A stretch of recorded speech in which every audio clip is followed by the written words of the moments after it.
Hi everyone, I'm Eric Wiesenauer. We're looking at Lamentations 3 through 5 today. Lamentations was probably written by Jeremiah, um, and he's expressing his grief and his sorrow as he's seeing the captivity of the Jews taken into Babylon. A lot of the first two chapters of Lamentations was dealing with the nation, the city, the suffering going on. And now in chapter 3, it's going to start dealing with, I think, Jeremiah's own personal suffering. He uses the words I and me a lot more in chapter 3. He says, I am the man who has been afflicted under the rod of his wrath. His is God's wrath. He has driven and brought me into darkness without any light. Surely against me he turns his hand. He has made my flesh and my skin waste away. He's broken my bones. Besieged and enveloped me with bitterness and tribulation. He has made me dwell in darkness like the dead of long ago. He has walled me about so that I cannot escape. He's made my chains heavy. All right, and so, these could be metaphorical chains and broken bones, and or they could be physical. It could be real when he was in prison or being taken captive. It's poetry, so it's hard to tell whether it's physical or emotional, or how that a metaphor for that. But either way, it's expressing deep sorrow and grief. And he goes on in verse 17, my soul is bereft of peace. I have forgotten what happiness is. So I say, my endurance has perished. So is my hope for the Lord, from the Lord. And so, deep sorrow being expressed here by Jeremiah. But then in verses 20 and 21, there's a transition. 21 in particular, he says, my soul continually remembers it and is bowed down within me. So his soul is being crushed here. But this I call to mind. And there's a word here, a very important word, therefore. Therefore is a word that demonstrates a conclusion, right? It points out a conclusion. So everything coming before the word therefore is the reasoning. Therefore, the conclusion. And he's expressing all this sorrow for everything going on there and of the suffering. And then he says, therefore, I have hope. The conclusion he draws is hope from the suffering, the result. He said, the steadfast love of the Lord never ceases. His mercies never come to an end. This is just after he's talking about being afflicted by the Lord, right, and suffering as a result. He says his mercies never come to an end. They are new every morning.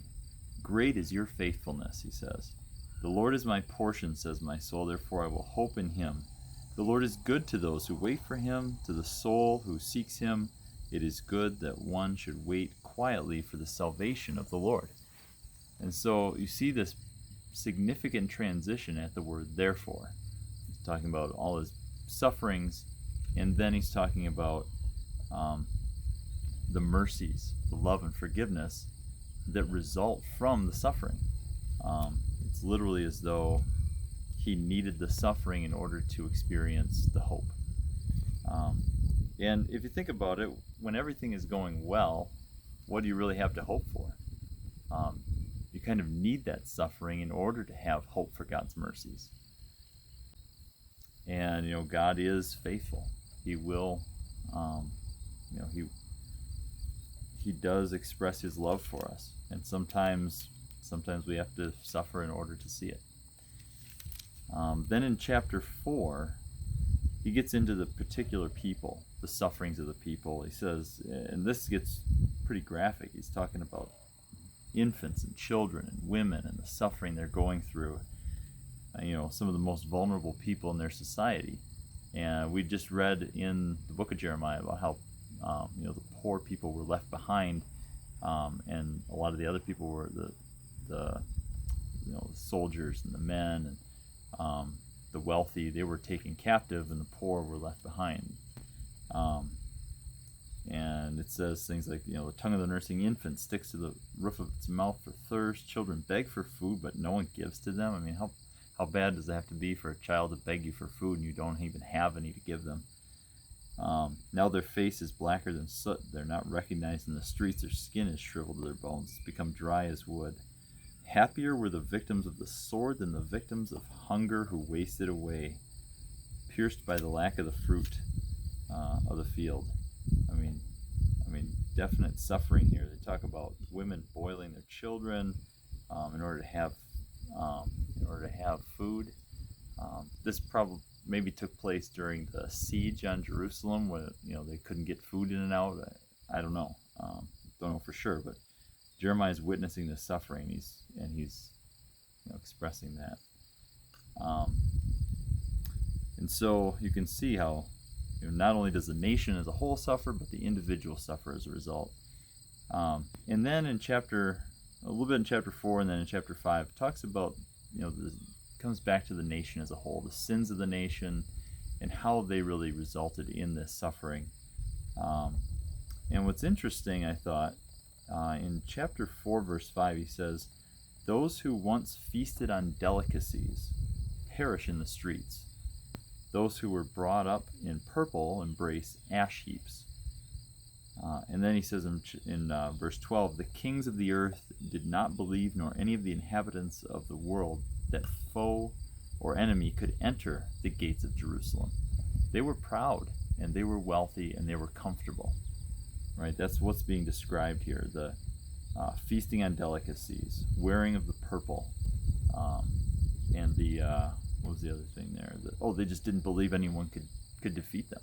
They didn't think anyone could get into the gates of Jerusalem, and so they were proud. Right? And it says that even in those situations, those people were perishing in the streets. They were wearing ash instead of purple, right? They were covered in ash, and they were being carted off to Babylon. Their city, Jerusalem, was being sieged and then captured and then burned to the ground. And so they were proud, and it didn't last forever, right? Jerusalem didn't last forever.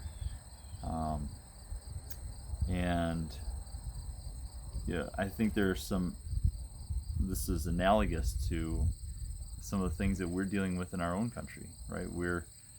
We've experienced a lot of comfort and wealth and success internationally. It feels like we can't lose, right? We can't be defeated. No one's going to come in and wipe us out. And that's how they felt, right? So, but it's because they turned from the Lord that the Lord allowed used another nation to come in and wipe them out. And so we're not necessarily safe. The Lord can do what he wants to do. And the Lord is definitely stronger than the United States or Jerusalem. But I love this verse in chapter 5. It's verse 19. 19. It says, "But you, O Lord, reign forever. Your throne endures to all generations."